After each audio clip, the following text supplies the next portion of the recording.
Entonces, vamos a hablar hoy acerca de lo que es un concepto de encapsulación que se usa en la parte de desarrollo de interconexiones de estándares abiertos, en este caso, que tienen que ver puntualmente con la consideración de asociar desde ese punto de vista, pues, un par de nodos a través de una comunicación serial. Vamos a hacer unas explicativas rápidamente de lo que supuestamente son las comunicaciones serializadas para todos ustedes.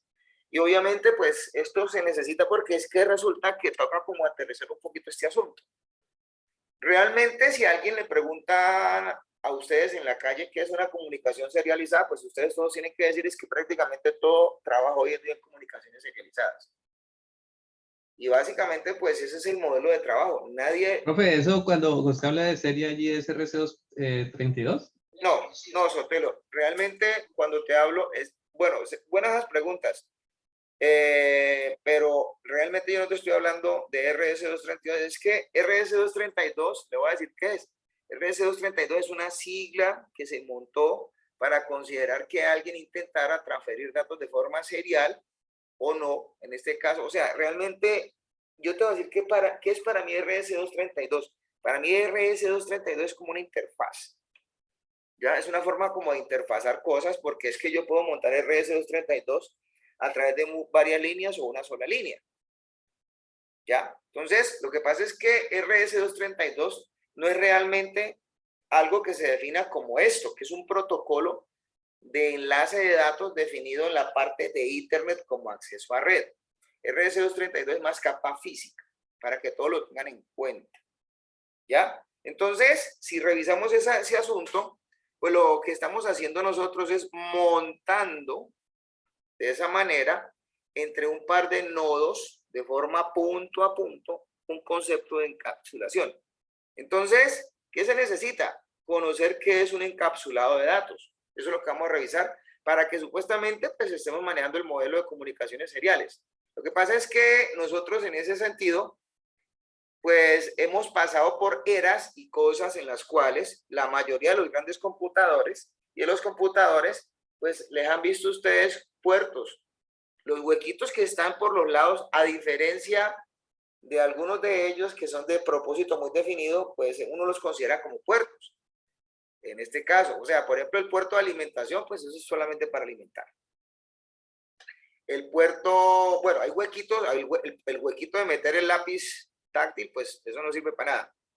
Pero hay huequitos que sí son muy funcionales, que son básicamente identificables de acuerdo a las tecnologías y a los tiempos que ellos han estado. Pues yo me acuerdo que las grandes máquinas que uno trabajaba en los albores de esto, pues tenían puertos seriales y puertos paralelos. Y obviamente una de las instancias que se aplicaban ayer era el concepto de interfazarlos. Pero les voy a contar algo. Eso servía para llevar a cabo ciertos modelos de comunicaciones y sobre ellos montar protocolos. Hoy en día, pues digamos que esta cosa ha cambiado un poco porque los puertos seriales y paralelos evolucionan y ya, por ejemplo, es obligatorio casi que, por ejemplo, después de ciertas épocas que se tuviera una interfaz física, una tarjeta de red. Hoy en día, por ejemplo, encontramos que prácticamente hasta los puertos USB, en ese caso, prácticamente han desaparecido toda la gran mayoría de los ordenadores. El ordenador tiende a ser un poco más compacto. Y yo digo que en algunos momentos ese tipo de cosas son incómodas para el que necesita llevar a cabo muchas funcionalidades. ¿Por qué? Porque es que los ordenadores se pueden convertir en una máquina, digámoslo así, versátil, ¿ya? Y poder uno hacer bastantes cosas con ellas y aplicar, de hecho, una gran cantidad de situaciones técnicas que le permiten a uno hacer manejos y controles y configuraciones desde el lado de lo que se conoce como un host. Entonces, por ejemplo, cuando se trabajaban comunicaciones seriales y paralelas, los puertos, básicamente, pues ahorita eran bastante, como decía yo ahora hace un rato, eran identificables. Hoy en día, digamos que los únicos puertos que prácticamente estamos contando son los puertos de carácter USB, ¿cierto? Y otros tipos de puertos que pronto por cuestiones de estándares comerciales y algunos usos aquí no son como muy populares. De hecho, la idea de esto, como se está mencionando allí, es que nosotros pudiéramos mover datos y señalizaciones, en este caso de una forma mucho más eficiente.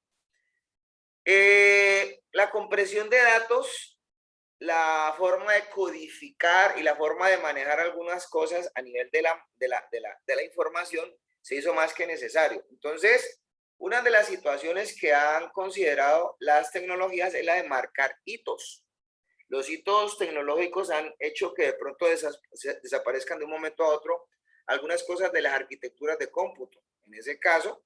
Y obviamente, pues, por ejemplo, prácticamente hoy por hoy, los buses de concepto serial, ¿sí? De hecho, son los que están, digamos, como marcando específicamente la parada, digamos, como la tendencia en el manejo de la información. O sea, anteriormente, en este caso, uno esperaba que el modelo de comunicaciones tomara como este tipo de comportamiento, ¿cierto? Pero ya hoy por hoy el modelo de comunicaciones es este, en este caso, ¿ya? Entonces, obviamente, pues uno puede tener muchos modelos de comunicaciones, muchísimos modelos de comunicaciones, perdón, muchas formas de este modelo de comunicación iteradas, pero no para hacer una comunicación paralela realmente, sino para tener transferencias, en ese caso serializadas y mucho más eficientes entre los extremos de un circuito de comunicaciones. Entonces, en este caso, digamos que la comunicación serial y la comunicación paralela, pues supuestamente tenía unas grandes diferencias en sus buenos momentos. De hecho, pues hay personas que decían que las comunicaciones paralelas eran mucho más rápidas y eficientes, y se ha demostrado que no, porque en este caso, la situación como tal involucraba acá controles, no solamente a nivel de hardware, sino también a nivel de software, en este caso. Prácticamente había que programar y construir cosas de acuerdo al hardware, ¿cierto? Bueno, el asunto es que Profe, de pronto no sería la paralela más estable que la serial. Bueno, mira, ¿en qué términos puede ser estable eso? Porque Dime va tú. punto a punto. Y la otra, pues como un dato serial, pues siempre lleva un carril. ¿Y eso qué? ¿Esto no es punto a punto? Sí, pero como él tiene que ir transmitiendo, pues ya digo yo, ¿no? De lo de punto de vista mío. Bueno, lo que pasa es que ¿en dónde está la evolución prácticamente de las cosas? Yo te voy a decir lo siguiente, para mí la evolución de las cosas está en los mecanismos eficientes de transferencia de datos, en la codificación y en el uso de los protocolos que, pues digamos que eficientizaron mucho este tipo de cosas, en la compresión. Lo que pasa es que aquí son más líneas de control transmitiendo el mismo dato, y aquí es una sola línea de control transmitiendo todo ese dato. Entonces, pues digamos que era de pronto, lo que pasa es que, a ver, es como cuando llegamos y decimos, te voy a colocar un ejemplo como no sé, como salido de tono.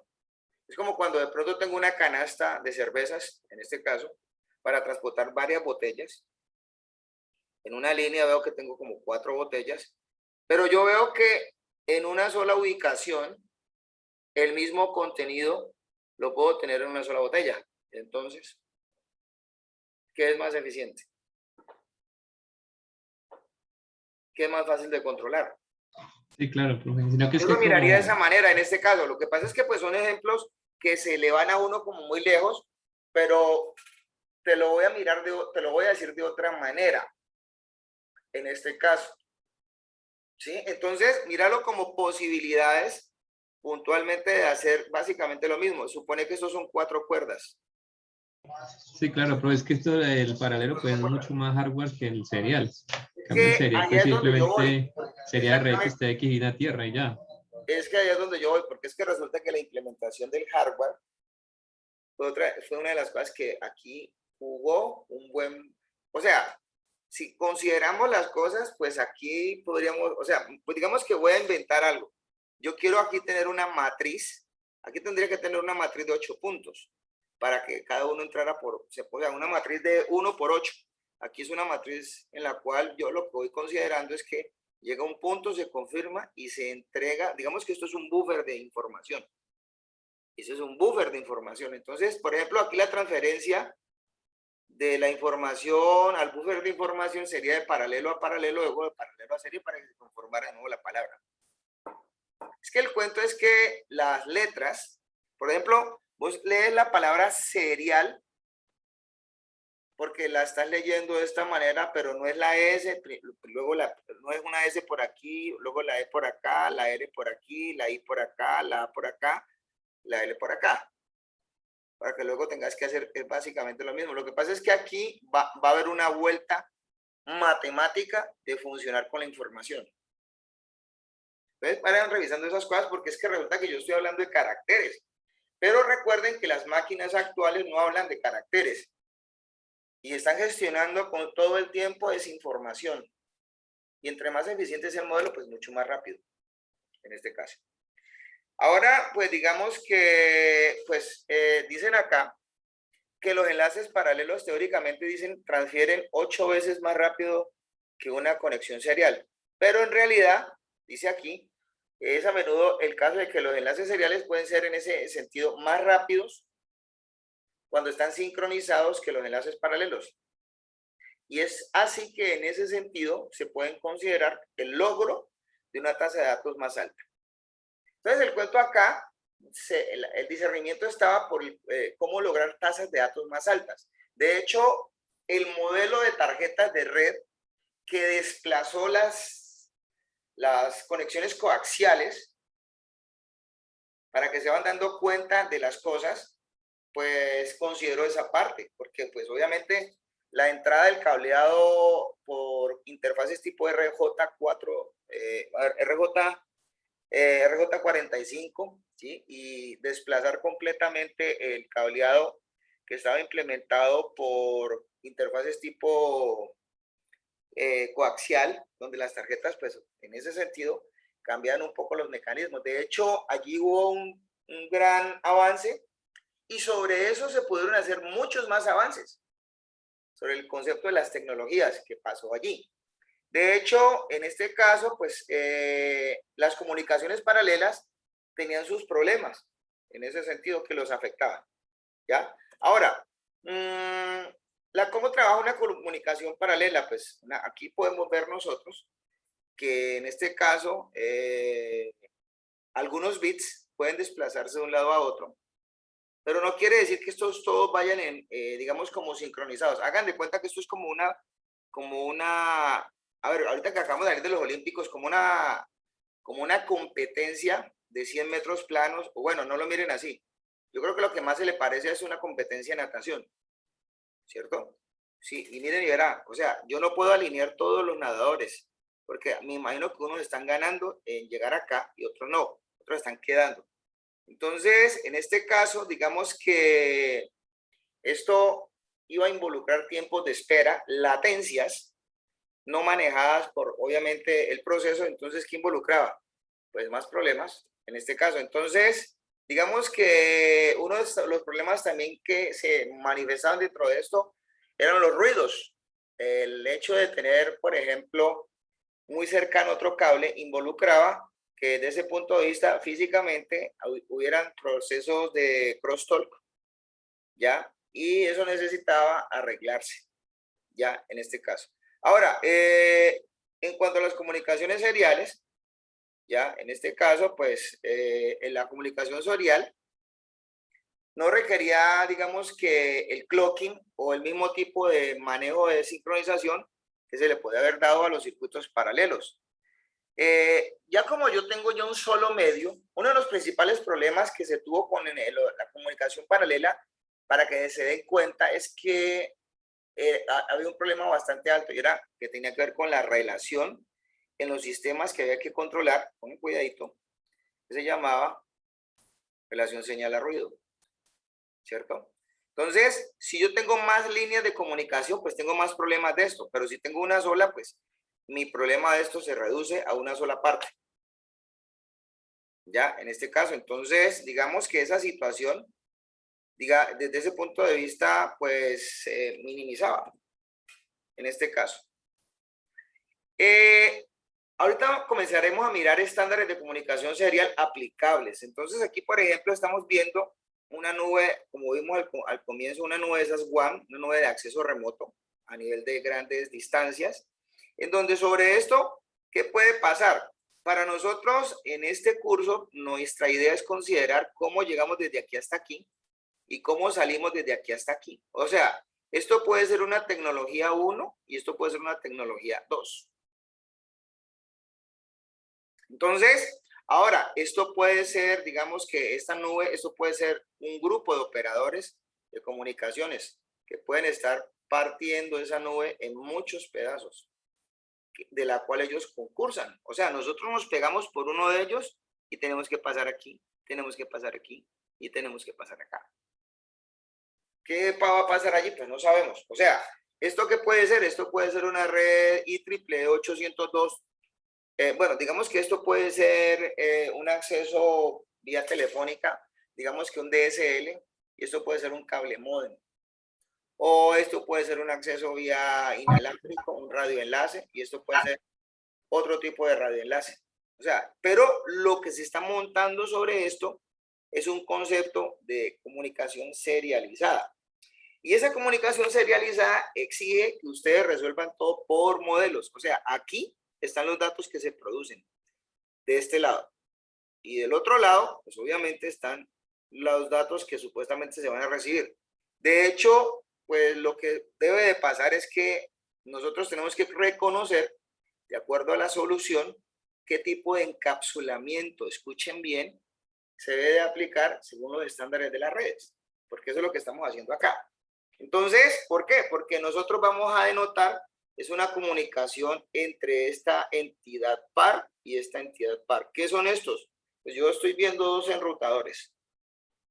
Y ellos lo que tienen es que, en este caso, hacer un trabajo que llama networking.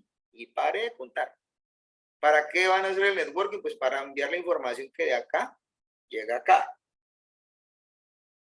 ¿Cómo? Pues eso sí ya veremos, ¿no? En este caso. Entonces, cuando este envía datos, los datos se van a encapsular. ¿Qué hay aquí?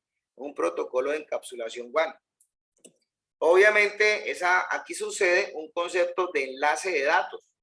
Ese concepto de enlace de datos se soporta sobre la capa física y se traslada punto a punto a través de unas cosas que nosotros les vamos a decir acá, señalizaciones. Y una vez que eso sucede, en este caso, pues el dispositivo final lo recibe. ¿Y qué tiene que hacer? Pues entender qué protocolo llegó a él, y lo que tiene que hacer de ahí en adelante es revisar lo que a él le tenga en competencia de ese dato y tome la acción de desencapsularlo para pasarlo al dispositivo final. Entonces, pues vamos a hablar precisamente sobre estándares. Por ahí me estaban preguntando, me estaban hablando de esto. Entonces, esto involucraba, pues para la situación, montar en este caso, precisamente, algunas cosas importantes. ¿Cuáles? Pues el hecho de que uno conociera sobre estándares. Este, por ejemplo, es el DB25 y este es el DB9. O sea, ¿por qué le decimos eso? Por el número de pines que tienen estas cosas. Además, pues esto establece unas relaciones, ¿no? Esto es macho, hembra, macho, hembra. Y pues como en toda relación, pues hay diferencias, ¿no? Por ejemplo, este es el 1 para el macho y este es el 1 para la hembra. En el DB25. En el macho, ojo con esto, este es el 1, en el DB9, este es el 1 para el macho y este es el 1 para la hembra. O sea, estos son dispositivos de conectorización, pero déjenme decirles a ustedes que estos básicamente son conectores. Esto es capa física. Esto es una instancia de comunicación serial. Entonces, obviamente, ¿qué fue lo que sucedió con esto? Pues la mayoría de los computadores del mundo se hicieron conformes a la RS232. Entonces, uno puede encontrar o este conector a nivel macho o hembra. Es más, de hecho, había computadores que tenían los cuatro puertos. El macho, el hembra, en DB25 y en DB9. ¿Qué se conectaba acá? Por ejemplo, impresoras. ¿Qué se conectaba por acá? Pues ciertos dispositivos. Por ejemplo, algunas cosas como algunas controladoras. En ese entonces todavía no habían, en ese caso, los famosos discos externos. Eso no funcionaba allí. De hecho, uno podía hacer una comunicación entre computadores usando unos protocolos alambrados entre lo que era un host y otro, usando los puertos seriales. Por ejemplo, nosotros comenzamos a ensayar en este tipo de cosas con juegos. Es que no habían tarjetas de red realmente bien definidas para llevar a cabo ese tipo de cosas. ¿Ya? Entonces uno podía conectar un par de dispositivos. ¿Qué era lo que había que hacer? Pues conectar un cable, una cosa que le decíamos nosotros el cable cruzado. En este caso, ¿ya? Entonces, el asunto es que uno le puede dar muchos propósitos a esto.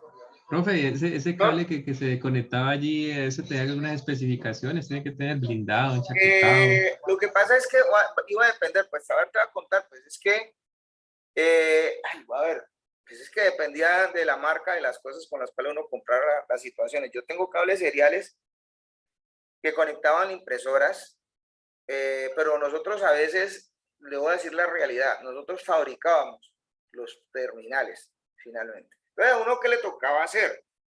Porque pues desde la impresora venía para montarse, en este caso, los modems, los arreglos de dispositivos tipo DCE, en este caso, utilizaban este tipo de cosas. Pero eso ya no lo vemos, no lo vemos nosotros, porque es que hoy en día, ¿qué pasa? A usted le llega una interfaz tipo RJ45 y con eso resolvió absolutamente todo. Entonces, estos son los albores de estas cosas. Por ejemplo, los enrutadores, algunos de ellos para que el día que se tengan que enfrentar a esto, hay unos dispositivos que, perdón, hay unas interfaces que tienen los enrutadores que son interfaces B35, ¿cierto? O sea, son B30, se les dice B35, pero realmente tienen el macho y el hembra de 34 pines. Por ejemplo, pues como una cuestión muy particular, el macho tiene los punticos hacia, los palitos, los chusitos, los pines, y la hembra tiene los huequitos. O sea, el DCE es hembra, no lo digo por algo así, ¿no? Sino que pues el DCE, pero el problema es este, ¿no? El DCE, que es el que coloca la referencia del enlace, es el hembra. Y el macho es el que, no, es el que sencillamente pues sigue la referencia del enlace.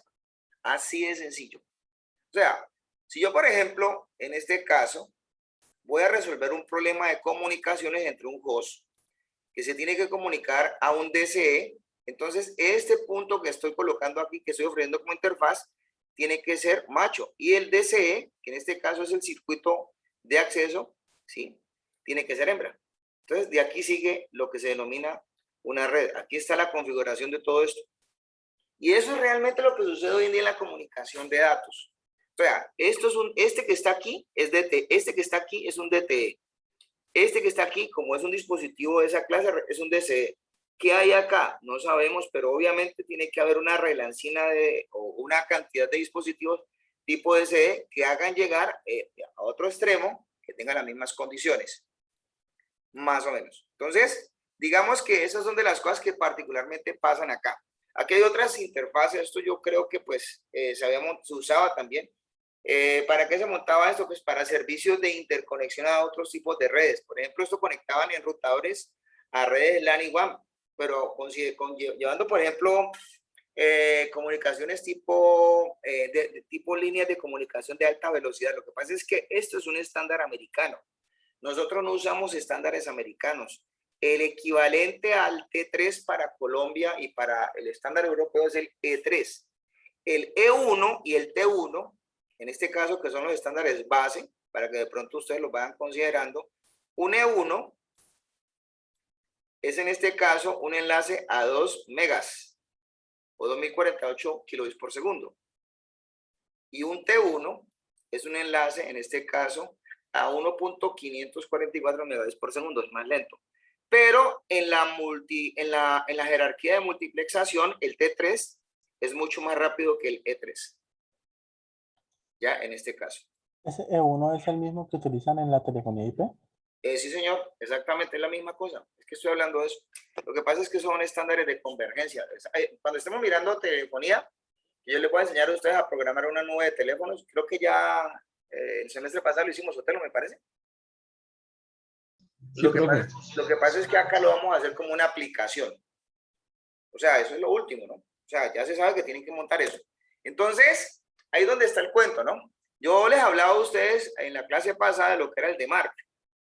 Entonces eso definía e influenciaba la forma en cómo se consideran las, ¿cómo se llama eso? Las obligaciones que tienen las cosas con respecto a las redes. Aquí hay un enrutador, un DCE y el punto de marca. Entonces, si esta parte, decía yo, les mezclaba a ustedes esas cosas, esta frontera que estaba aquí, estaba en este punto, entonces la responsabilidad se supone que es del suscriptor.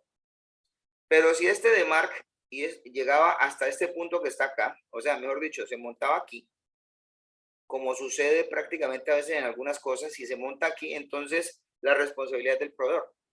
Entonces, eso pues obviamente involucra costos y gastos en la vida real, en este caso. Entonces, si esto está así, la responsabilidad total es de nosotros. O sea, no, sí, claro, compre un enrutador, no, pues hombre, yo que le digo, búsquese un contrato donde las comunicaciones, ustedes se las gestionen. Así como está, así, y hace esto. O sea, esto es de este señor. Pero así como están las cosas, así como está, perdón, así como está aquí, básicamente, pues es responsabilidad de quien compra el servicio.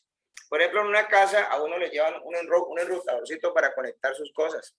Eso no es de uno, eso es del operador de red, en este caso.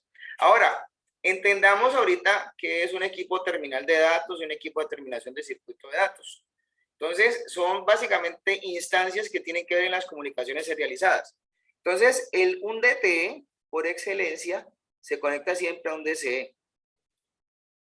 Y obviamente, pues esto que pasa aquí en la mitad es la relación que hay entre los grupos de DCEs que tienen los proveedores de los servicios. O sea, las comunicaciones extremo a extremo van entre dispositivos terminales de datos, equipos DTE versus equipos DTE. O sea, ¿por qué se monta este modelo acá? Porque es que realmente el equipo terminal de datos por excelencia que existe realmente definido en las redes se llama router. No hay nada en tal, ¿no? Entonces, no hay nada más que decir. Bueno, de hecho, pues nosotros aquí vamos a mostrar algunas cosas. Lo que pasa es que estas situaciones involucran, en ese caso, unos estándares. Y de acuerdo a esto, lo que pasa es que hay gente que dice que esto no se usa ya, pero obviamente nosotros acá lo hacemos como una escuela en la cual básicamente tenemos que entender de que prácticamente lo que vamos a colocarle en las redes son equipos terminales de datos y lo que tiene que esperarnos en las redes son equipos a los cuales nosotros nos vamos a interfazar. Esa es la real historia de esto. Por ejemplo, aquí podemos ver lo que ustedes consideran que es una comunicación entre un par de puertos serializados usando la interfaz estándar RS232. Entonces, esto es sencillamente para visualizar y ustedes pueden encontrar que esto tiene un mapa de cables y realmente, digamos que había un punto como tal que se usaba como referencia y los cables que servían en este caso entre transmisor y receptores, por ejemplo, mire, este 2 iba con 3 y este 2 de acá iba con 3. Eso era lo que servía. Profe, ese 5 es tierra, ¿no? Claro, yo digo que es la referencia, ya en este caso, ¿ya? Entonces, de las interfaces, pues existieron muchas. O sea, lo que pasa es que comenzamos a llegar nosotros a las tecnologías que tendríamos que tener de control y de gestión, y estas capas físicas comenzaron a aparecer, pues todas las que ustedes consideren. Normalmente ahorita uno se encuentra, son estas que están acá. Pero, pues digamos que esto ha avanzado muchísimo. Por ejemplo, nosotros ya hoy en día no encontramos este tipo de cosas, que es el DB60, que es el que conectaba este tipo de cable. Hoy en día, por ejemplo, en la gran mayoría de las máquinas los conectores son un poquito más personalizados. Lo que pasa es que si ustedes quieren ir a un ambiente abierto, tienen que buscar interfaces abiertas. Estas interfaces que están acá son personalizadas de una marca que se llama Cisco Systems, ya en este caso. Bueno, ahora, ¿qué es lo que sucede que van a hacer ustedes durante los laboratorios de este semestre cuando estén usando este tipo de enlaces seriales? Pues van a tener que implementar esto. Entonces, en este caso, uno a nivel de laboratorios y a nivel de implementaciones y simulaciones, pues uno puede conectar un router con una interfaz serial contra otro router en una interfaz serial. Pero entonces, ¿cómo se hace eso? Pues realmente lo que hay que definir de un extremo es quién es el DCE y quién es el DTE. Entonces, en este caso el DCE, cuando funcionalmente le dice a la interfaz que él va a ser DCE, ¿cierto? Porque eso hay formas de especificarlo. Entonces, es lo que hace es considerar que el punto de transmisión y el punto de recepción en el terminal sufren este tipo de trabajo. O sea, se intercambian. En el DTE no. Hay una forma a nivel de comandos en casi que algunas de las máquinas que podemos revisar, cómo considerar que eso está sucediendo. Eso ya es gestión y control de ustedes, en este caso. Entonces, ¿a dónde se van a aplicar ese tipo de comunicaciones? Pues nosotros aquí vamos a hacer en este punto, o acercándonos en este caso, pues HDLC y PPP, SLIP no. Pero también podemos montar protocolos como estos, protocolos conmutados por ejemplo, esto es telefonía. Entonces yo puedo construir una nube de comunicaciones a nivel IP y obviamente acceder a través de comunicaciones conmutadas a enrutadores, en este caso usando una compañía de teléfonos. Esto ya no se haría en este caso. ¿Por qué? Porque es que estas son redes ya especializadas y ya lo que hoy en día les impera y prácticamente lo que las mandó a volverlas obsoletas es una tecnología que se llama MPLS. Esto realmente es más que todo un modelo que usa una mezcla de estas dos cosas, según una mezcla de capa 3 y una mezcla de capa 2. No es 2.5 como dicen muchos. No, esto no es un modelo de esos. Esto realmente ya no lo vamos a encontrar nosotros en este caso. ¿Ya? Bueno.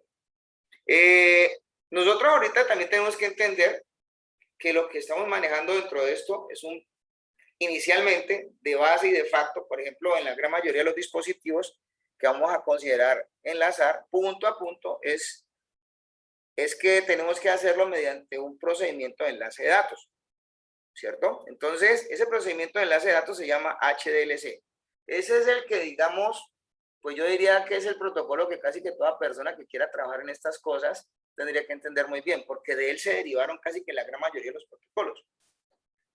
¿De dónde sacaron HDLC? A HDLC lo derivaron de un protocolo que implementó por allá en 1970 IBM y se llamaba SDLC, en este caso. Entonces, de hecho, pues lo importante de esto es que era un protocolo escalable. Él definía prácticamente una cosa bien importante en esto, que es el entramado y la estructura que aporta un entramado, que es lo que uno va a pensar que le va a permitir a uno hacer en las redes que estamos necesitando trabajar, una cosa que se va a llamar control de flujo y un control de errores, además de lo que son confirmaciones. Entonces, un programador de aplicaciones que vaya a montar alguna cosa así, tiene que ir pensando como todo ese poco de cosas en este caso, ¿ya? ¿Por qué? Porque realmente esos son, cuando uno programa orientado a protocolos, pues en ese caso, pues uno estaría pensando en muchas de esas situaciones y en qué implementar, aunque pues obviamente hoy en día se han facilitado tanto las cosas que uno a nivel de bloques construye eso. Entonces, ya por ejemplo uno llega y les dice, bueno, es que realmente ensamblar un software es lo más de sencillo porque uno tiene que considerar, solo manejar cómo delimitar las estructuras de datos y las estructuras de control y saber en ese caso cómo usarlas en un determinado momento. Entonces, digamos que pues aquí vamos a mencionar algunas de las cosas que vamos a trabajar nosotros. Nosotros vamos a trabajar soportándonos en la versión HDLC que le monta Cisco a las máquinas en comunicación serial. El HDLC de Cisco no es de estándar abierto. Es un estándar propietario a pesar de que HDLC es un protocolo de estándar abierto. Pues lo que pasa es que Cisco le metió sus propias consideraciones y lo personalizó para sus máquinas y funciona a la perfección. De hecho, ustedes van a interconectar una máquina de estas contra otra máquina y lo primero que se van a encontrar es ese encapsulado. No necesitan hacer nada más. Es un estándar que obviamente pues esto es cerrado y pues funcionalmente, ¿qué encontramos nosotros? Pues nosotros encontramos tramas de información, tramas de supervisión y otros tipos de tramas que supuestamente soportan el proceso de comunicación. Entonces, pues es un protocolo bastante robusto, pero no es de estándar abierto a pesar de eso. Entonces, aquí están los campos. Lo importante de esto es que, por ejemplo, pues son datos, comunicación de datos. Esto viene en banderas que delimitan estas cosas. Estas banderas tienen este valor. O sea, son serializaciones leídas. Me parece que este es el campo 7E. Ese que está aquí. Esto vale 7E. Ya, en este caso. Entonces, cuando yo leo un 7E aquí, pues yo sé que está o terminando o comenzando una trama. Pero entonces, pues pensemos en las situaciones hipotéticas que pueden pasar. ¿Qué pasa si esto está por acá o por aquí? Pequeño problema, ¿no? Entonces, ¿qué pasaría? Se cercena el campo de datos. Entonces, el final de la trama llega antes de que supuestamente se hayan leído los datos, o aquí. Eso es un problema, ¿no? Entonces, esto hay que combatirlo de alguna manera. ¿Cómo se combate? Pues hay esquemas que permiten considerar de justificación que llegan y dicen, por ejemplo, leí un 0, leí un 1. ¿Qué probabilidad hay de que leyendo un 1 llegue un 1? Pues el 50%. Entonces, cuando ya las probabilidades se han sumado hasta aquí y han tenido ese nivel, pues hombre, no nos compliquemos la vida, metemos aquí un 0. Antes del quinto, después del quinto dato se mete en ese caso un 0 y se vuelve a partir. Entonces, este dato que está aquí, o sea, esta posición de que está aquí, aquí habría un 0. Entonces, esto se marca. Obviamente se continúa el resto de cosas y se dice, bueno, ahí tenemos justificación. ¿Ya? ¿Listo? Bueno, sigamos. Bueno, acá tenemos la forma en cómo se construye la trama para, bueno, eso es para interés muy particular. Ese es el HLC de Cisco. Entonces aquí tenemos en este caso la forma en cómo el campo de control se programa para supuestamente determinar esto y considerar que el protocolo que se está encapsulando dentro de la trama es el HLC. Entonces estos serían los datos que irían en el campo de control. ¿Ya? Bueno, y los datos que supuestamente pues indican en este caso que con la trama se están haciendo procesos de unicast o de broadcast. Bueno, ahora, pues esto no hay que hacerle mucho, ¿no? En este caso, porque resulta que, como he mencionado, el método de encapsulación por defecto que se usa para comunicaciones seriales es HLC, pero para la máquina Cisco, el Cisco propietario. Pero uno puede usar HLC, en este caso voy a mostrar un ejemplito para que se den cuenta. Lo voy a hacer aquí, en este instante. Pues uno puede usar HLC para conectar dos máquinas en cualquier momento. Entonces, por ejemplo, supongamos que voy a sacar de acá. Saquemos una máquina que ya esté programada. Lo que, pongamos esta. Y voy a traer otra de estas. En este caso. Entonces, a mí que me interesa, voy a colocar, esto me indica que es el DCE. Y lo voy a pegar de la serial 000. Y luego lo voy a pegar de la otra serial 000. ¿Cómo me doy cuenta de eso? Bueno, aquí voy a acercar el mouse y él me muestra un relojito, ¿cierto? Ese relojito que está ahí me está diciendo que este enrutador 0 tiene la función del DCE, como quien dice, este tiene las funciones del hembra y este tiene la función del macho. Este es el DTE. Vamos a programarlo en un momentico, entremos aquí y vamos a hacer todos esos pasos que están ahí. Yo aquí voy a montarle esa parte.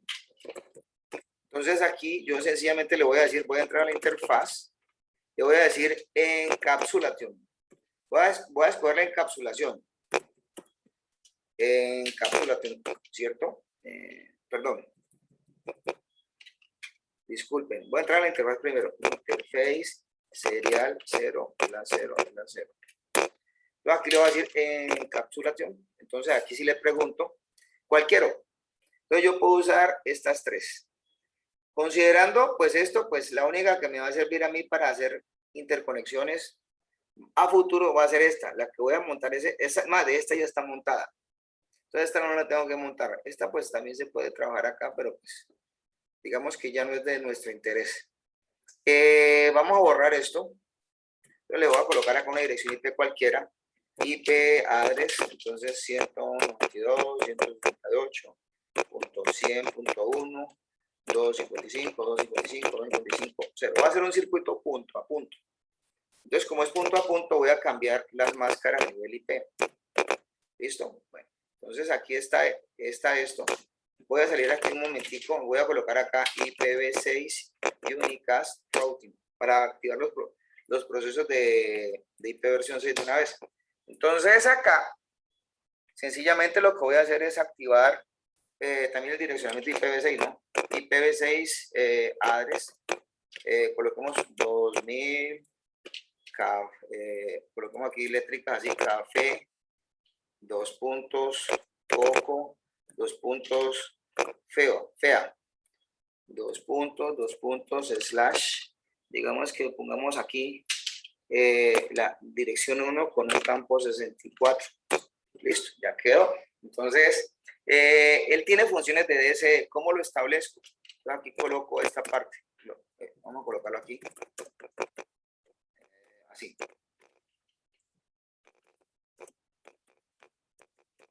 Listo. Yo ya tengo esas dos cosas. Entonces, ¿qué más necesito hacer? O sea, eso ya está encapsulando en HLC porque ahorita vamos a demostrar esa parte. Entonces, digamos que vamos a salvar lo que tenemos hasta el momento. Entonces, él ya está funcionando. Ah, bueno, voy a volver a entrar allí. Yo no hice algo, ¿no? Yo voy a decirle que se encienda administrativamente. Listo. Está apagada todavía porque el otro lado está apagado. Entonces, vengo acá a hacer el mismo cuento, ¿no? La misma cosa, pues, pero a cumplir con lo que vamos a hacer. Entonces, entramos a configurar la interfaz. ¿Cierto? Entonces, le voy a decir acá, bueno, antes de salir aquí, voy a prender el protocolo de IPv6. ¿Listo? Y luego si prendo la interfaz y entro allí, entonces le digo IP address, entonces lo mismo, 192.168.100.2 y una máscara punto para IPv4. Y en IPv6 le digo IPv6 address, busquemos cuál era que llamaba la otra, es que no me acuerdo. Yo aquí copio esto. ¿Cierto? Y acá, pues, coloco la dirección complementaria. Entonces aquí sería 2. ¿Qué hago acá? Pues aquí no coloco nada, le digo no should. Revisen un momentito. Ahora sí se enciende el circuito. Debe estar en verde. Pero acá. ¿Cómo me doy cuenta que realmente estas cosas para mí están encapsulando en HLC? Entonces le digo interface serial. O sea, tienen que darse cuenta de estos parámetros. Show, qué pena, me estoy pasando esto, show interface serial. Ahí está. Entonces, ¿qué me está mostrando acá? Pues primero que todo, pues me está mostrando que el hardware, pues la dirección IP, en este caso, el estado de la interfaz, el ancho de banda, la encapsulación. ¿Cierto? Y la forma en cómo supuestamente está, en este caso, el manejo de la señalización dentro de la interfaz. Para que más o menos entiendan, estos son códigos que de pronto en este caso, a nivel de la interfaz de seriales, se usa mucho, ¿cierto? Bueno, ¿qué más? El retardo característico, por ejemplo, es este. Esto no es un retardo, digamos, que se coloca por el hecho de que se mandó una señal piloto y se encontró esto. No, esto es un retardo de referencia, en este caso. ¿Listo? Bueno, entonces, esto por este lado. Entonces, ¿cómo me doy cuenta de que acá también está conectado la parte hembra? Entonces le digo yo, show controllers serial, ¿pero cuál? 0, pues busco la interfaz que conecte, ¿no? Entonces en alguna parte me va a decir, ah, mire, lo que pasa es que usted aquí me clavó el B35, pero de carácter DCE. Pues obviamente aquí están mostrando más estadísticas. Son estadísticas básicamente de capa física, de lo que está haciendo la interfaz, en este caso. Y del otro lado, pues está básicamente, digamos que haciendo lo mismo. Digamos que vamos a salir de aquí. Le vamos a grabar un momentico. Le vamos a decir show interface serial. Aquí le digo esa parte, la misma cosa, ¿no?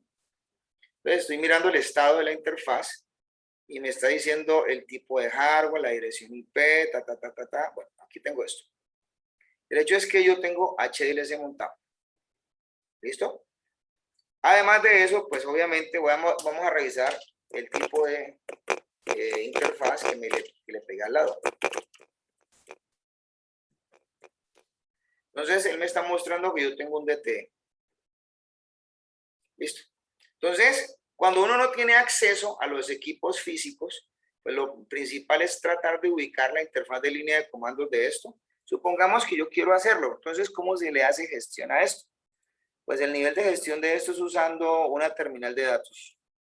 Esta terminal de datos habría que conectarla, digamos que o a nivel de red o remotamente. Entonces, digamos que, perdón, remotamente a nivel de red o a través de un puerto de consola. Entonces yo puedo montar aquí una consola. Listo. Entonces, ¿cómo accedo? Pues tengo que usar un software de consola. Convencionalmente nosotros usamos muchos. Por ejemplo, por aquí tenemos uno, el PuTTY, por ejemplo. Yo lo uso mucho para trabajar. Y hay otros especializados en esto, en este caso, ¿no? ¿Ya? Está el mismo software que ofrece. Hay empresas que construyen de estos software, pero hay software que en este caso son de libre distribución, que yo lo recomiendo. Entonces, por ejemplo, aquí lo entraremos nosotros por este lado. Aquí está el software de terminal. Estos son los parámetros de configuración de la línea. Eso está aquí por defecto y aquí ya estoy en la interfaz de línea de comandos. Y listo. Entonces, por ejemplo, yo le puedo decir acá, pues yo puedo establecer muchas cosas, parámetros, por ejemplo, para que desde ese punto de vista en ambos lados yo pueda acceder. Digamos que yo le hago eso, line bty0 espacio 4. Esto es, por ejemplo, a través de un telnet, en este caso, digámoslo de esa manera, ¿cierto? Entonces, por ejemplo, le pongo pass ISO, login, exit.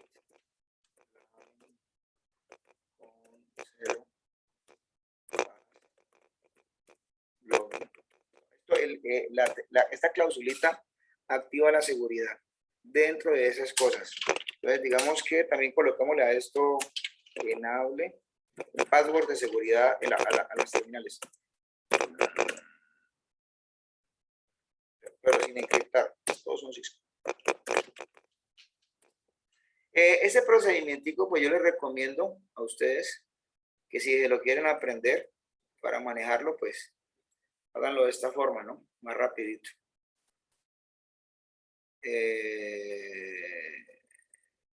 Por acá abajo. Yo lo hago así, ¿no? Más rápido.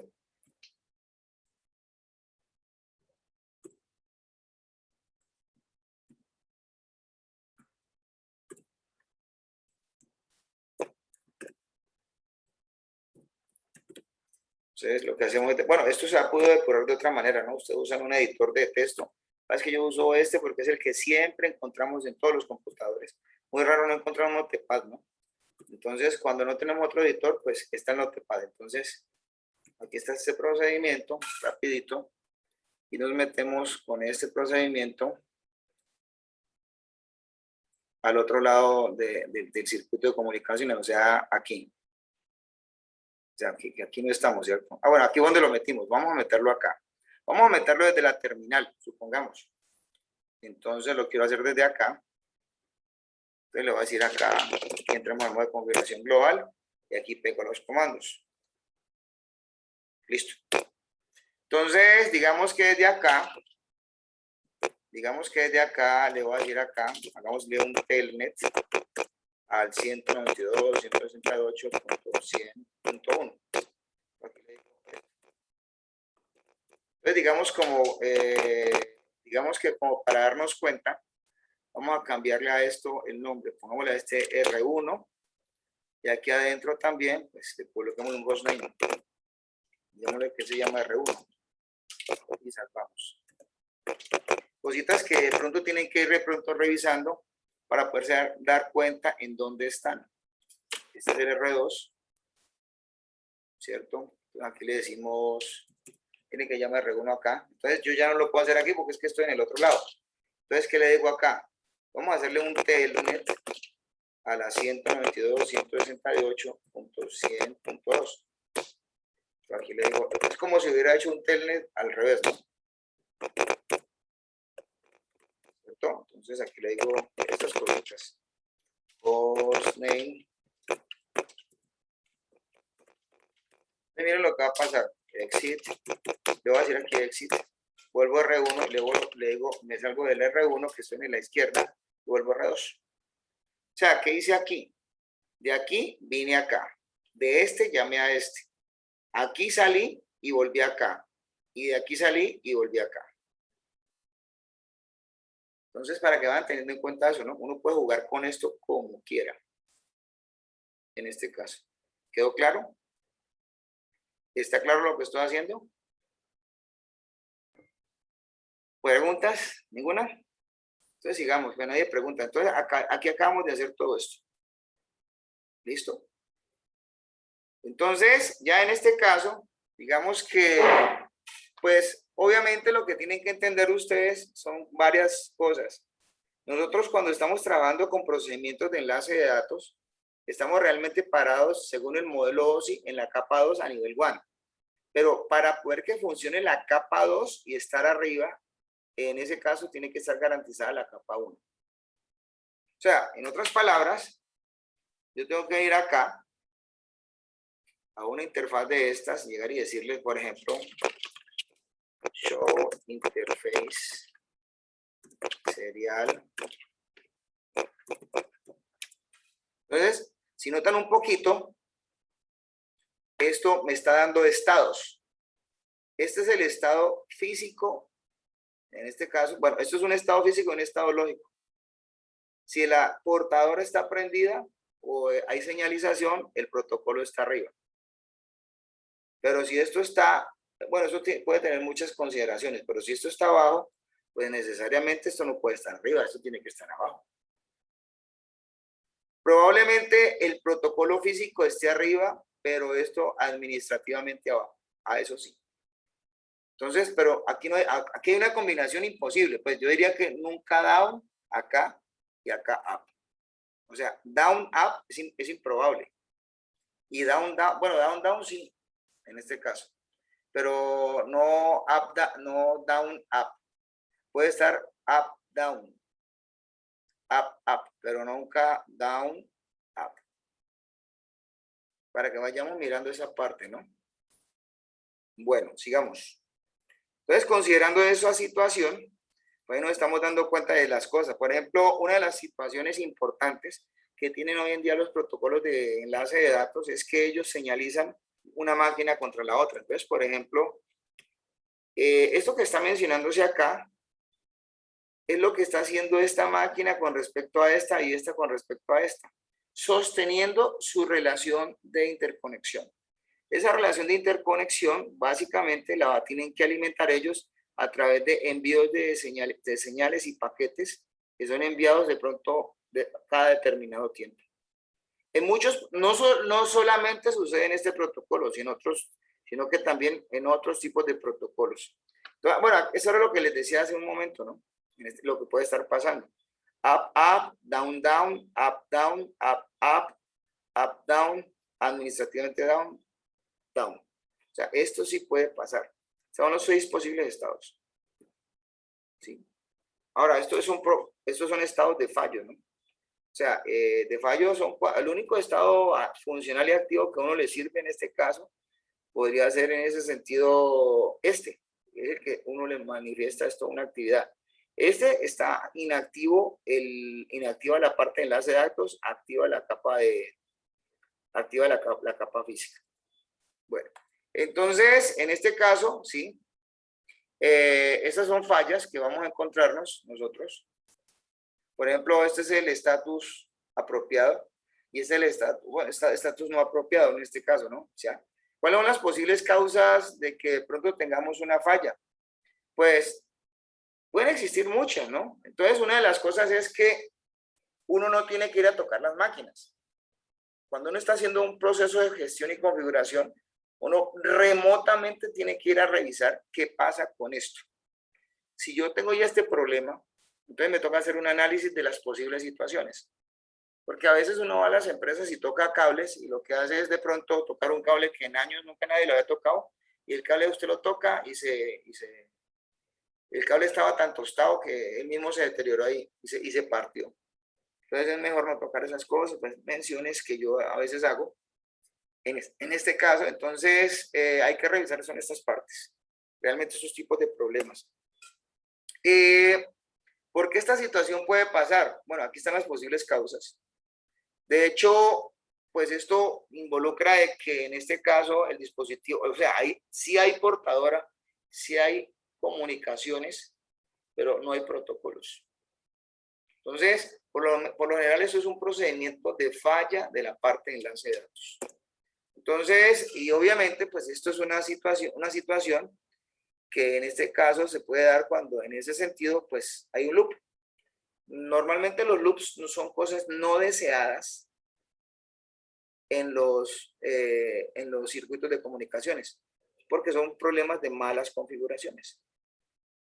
Entonces, uno no puede configurar mal una CSU, DSU, ni el otro enrutador del otro lado. Lo mejor es, pues, en este caso, hacer las cosas de forma procedimental, como les acabo de mostrar. De hecho, pues, cuando esto está así pasando, básicamente lo que se sucede, esta es la otra situación, es que, pues, uno pueda levantar, si esto tiene más solución que esto, entonces es probable que haya un error en las tasas de error, perdón, hay un error en las tasas de datos. Entonces puede ser que en ese sentido haya un problema de hardware también. O sea, haya algo que no esté prestando el proceso de configuración y encapsulado que se requiere en este momento. Entonces, digamos que obviamente, pues, una de las posibles causas de esos tipos de situaciones que se dan allí es comenzar a revisar, por ejemplo, qué posibilidades hay. Por ejemplo, una de las posibilidades muy altas que a veces se dan en este caso es el hecho de que uno duplica direcciones IP a nivel de B4 y a nivel de B6. Entonces, esos son los posibles problemas para situaciones, por ejemplo, como la que estoy acá señalando, en este caso. La otra cuestión es que esta situación acá, pues, por ejemplo, uno no haya activado administrativamente las interfaces. Bueno, hasta allí esa parte. ¿Alguna pregunta hasta el momento? ¿Ninguna? Bueno, entonces vamos a hablar entonces ahorita de lo que es PPP, del hecho de cómo vamos a resolver nosotros los problemas de interconectividad entre las máquinas que no tienen estandarización. Entonces, en este caso, PPP pues tiene básicamente unos conceptos que tenemos que entender de primera instancia. A PPP lo derivaron del mismo HLC, del mismo modelo de HLC. Y PPP se compone básicamente de dos protocolos base que se llama LSP y NSP. Bueno, por siglas es el protocolo de control de enlaces y este es el protocolo de control de red. PPP es el protocolo punto a punto. HDLS, pues se me olvidaba mencionar, es el control de enlace de datos de alto nivel. Listo. Entonces, PPP es una especie como de instancia de encapsulación derivada de lo que se hizo con HLC, en este caso. Entonces, ¿para qué se usa PPP? Para resolver problemas de interconectividad, repito. Entonces, cuando uno necesita conectar cosas en la vida real, entre situaciones donde uno no sabe qué encapsulados hay, PPP lo resuelve. Entonces, eso es de pronto, no solamente a nivel de comunicaciones seriales, sino también a nivel hay un PPP over Ethernet, en este caso, que también se puede utilizar acá. Entonces, una de las cosas importantes también que hay que entender de PPP es que en este caso, podríamos decir nosotros, que nos permite hacer gestión de las calidades de los enlaces. Y además soporta dos tipos de autenticación. Hay una que se llama PAP y otra que se llama chat. Entonces, en este caso, pues es importante considerar que la estructura de este protocolo por dentro tiene una cosa que se llama, como había mencionado, el protocolo de control de enlaces y el protocolo de control de red. Entonces, ¿para qué sirve el protocolo de control de enlaces? Pues si este no funciona, no pueden establecerse ni configurarse ni probarse las conexiones de enlace de datos. Pero si el protocolo de control de red no funciona, no se pueden establecer ni configurar las diferentes instancias de los protocolos de capa de red que ellos sostienen, a pesar de estar en la parte de enlace de datos, en este caso. Entonces, esas son funcionalidades que obviamente, pues los protocolos, aquí está un poco más descrito el mapa de esto, en ese sentido, porque PPP está aquí, este es enlace de datos, Y acá están la capa de red. ¿Qué hay en la capa de red? Pues protocolos enrutados. Pues realmente, digamos que nosotros, el énfasis de nosotros es esto. O sea, esto, ni esto, ni esto, esto no. O sea, esto es lo que sencillamente vamos a considerar nosotros. De hecho, pues el mapa final es este. Entonces, el control de enlace de datos está aquí. El control de la capa de red está aquí. Entonces, pues es una forma de revisar muy bien la consideración estructurada, valga la redundancia, de manejar las cosas. Si esto se daña, pues esto puede estar funcionando. O sea, la capa de red puede estar funcionando, pero ¿qué pasa? Pues no hay transferencia de datos. Si se cae precisamente el control de enlace de datos, entonces pues realmente pues no hay nada de la parte del host en este caso. Ya, entonces, pues si vamos a revisar ese tipo de cosas, pues PPP también se pueden implementar en múltiples tipos de interfaces.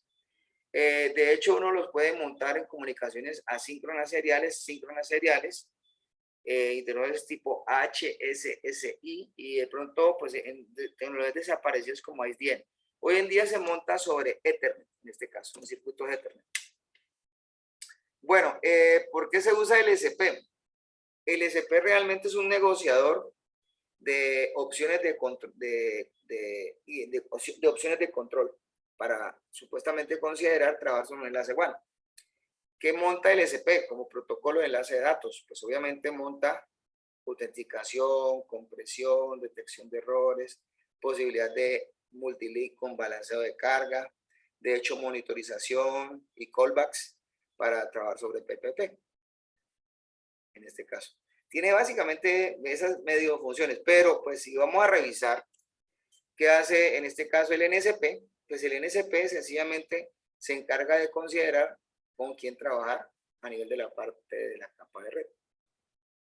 Entonces, fíjense que todas las cosas están, digamos que montadas para eso, pero NSP, para poder trabajar con un protocolo de capa de red, necesita un CP, un control protocol, para el protocolo de capa de red. O sea, el control protocol para IP se llama IPCP. Pues si tuviera estos protocolos, pues se haría ese trabajo, pero nosotros hace mucho rato que no vemos esto. Realmente nosotros nos desempeñamos es aquí. Ya en la vida real, ahorita, pues, en este caso, en estas instancias de la vida. ¿Ya? Bueno. Aquí tienen ustedes, pues, todo lo que en este caso podría ayudar a resolver PPP. Bueno, aquí está mencionado el PPP over Ethernet. ¿Ya? Entonces, todo ese tipo de cositas se encarga de hacerlo. O sea, él se encarga de hacer todo esto. Por aquí deben estar algunas características cruzadas entre lo que es el LSP, en ese sentido, ¿sí? Y obviamente el NSP. Aquí están los NSPs. Es más, de hecho, hay un NSP para IP versión 6, como también para IP versión 4. Bueno. Bueno, hay muchas cosas también de aclarar, ¿sí?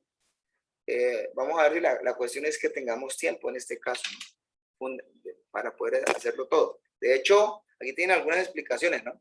Fundamentales para esto. Bueno, estas son como quien dice algunas terminologías, algunas siglas. Lo que pasa es que esto está lleno de siglas para poder entender. Aquí están los protocolos de control. Pues como mencionaba, pues de interés para nosotros son estos dos, no más.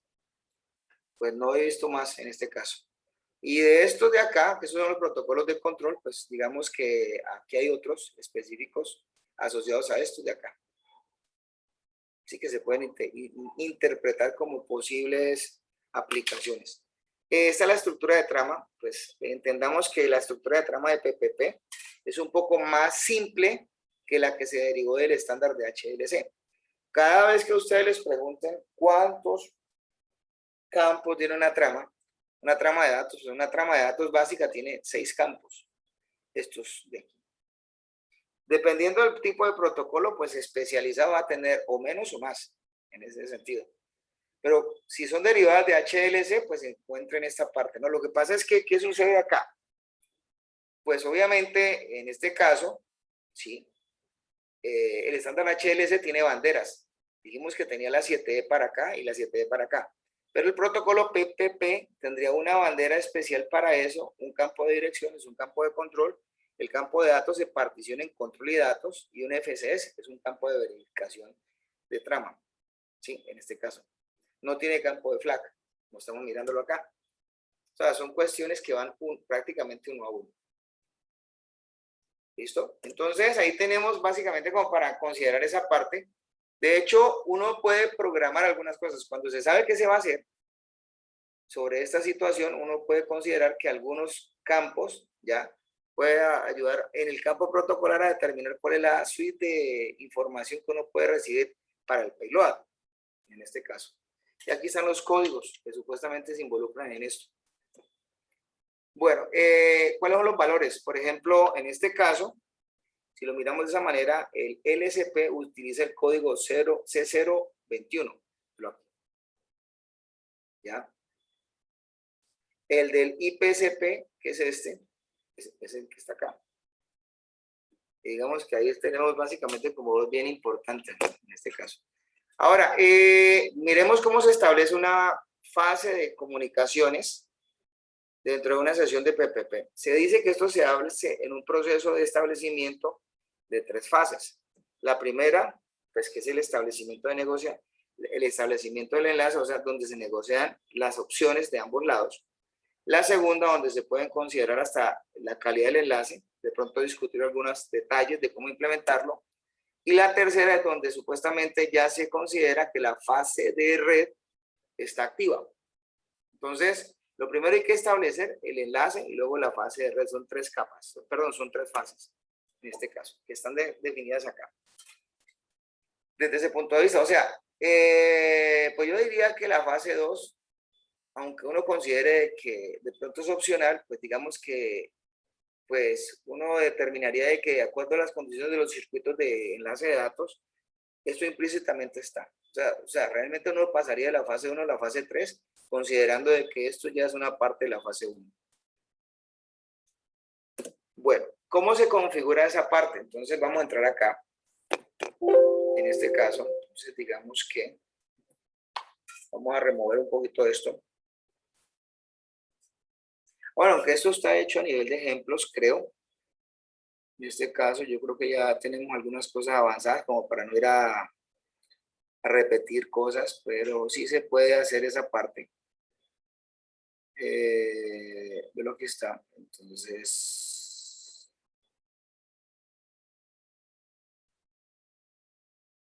como para de pronto hacerles a ustedes un pequeño ejercicio con todas las cosas dispuestas para esto. ¿Dónde están?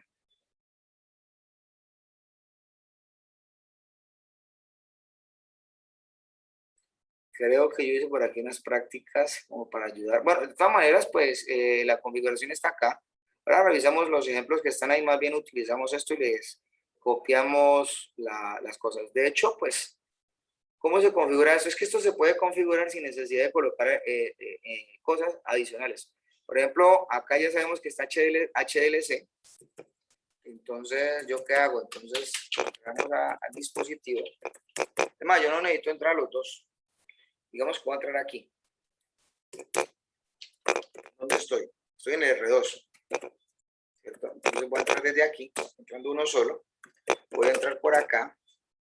¿Cierto? Entonces le voy a decir a la interface serial 0, la 0, la 0, la 0. Y luego encapsulation PPP. Listo. Entonces está abajo porque básicamente del otro lado, en ese caso, sí, está abajo. Miren. O sea, si vamos a revisar esa parte, vamos a revisar qué sucede. Entonces, show interface, vamos a ver si de pronto se lo determina. Serial 0, la 0, la 0. Ajá. Ya de hecho lo montó. Aquí podemos ver en este caso que la línea está activa físicamente, pero protocolarmente está abajo. Entonces, de hecho, él ya montó el PPP aquí. La encapsulación está aquí toda montada. Y está montándonos en este caso qué está pasando con todo. De hecho, él ya colocó el IPv6CP y el IPCP, que son los que nos importan. Pero no están funcionando. Entonces, ¿qué pasa? Que toca ir desde acá. Ah, bueno, hay un pequeño problema, ¿no? Vamos a ver si podemos hacer un telnet. Esto fue una embarrada 192.168.100.1. Vamos a ver si esto es capaz. No, no puede llegar. ¿Por qué no puede llegar?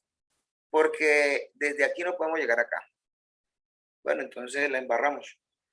O sea, la embarré. Entonces, digamos que coloquemos otra consola. Pues como para que esto sea como bien real, en este caso.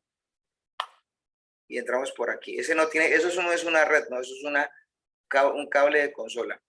Entonces por aquí entramos al dispositivo y le decimos enable. Aquí entramos con los passwords que habíamos colocado y entramos a la parte de configuración. Entonces le decimos interface serial 0/0/0. Aquí sencillamente decimos encapsulation PPP. Listo. Vamos. Entonces vamos a ver si es factible ya ir hasta el R2. Vamos a revisar las interfaces. Show interface serial 0/0/0. Ah, bueno, ya la situación cambia. Porque quiere decir que ya tengo parejo el encapsulado en ambos lados.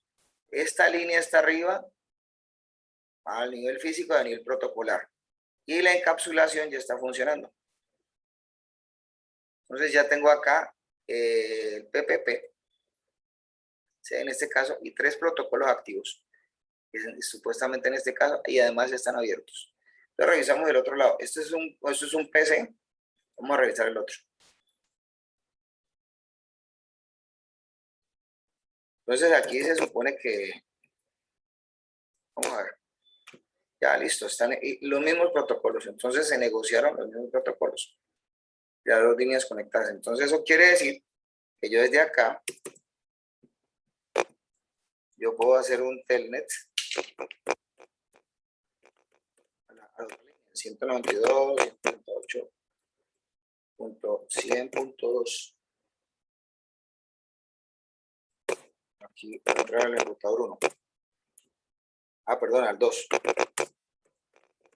Esto es el 2. O sea, del 1 pasé al 2. ¿Listo? ¿Preguntas? No.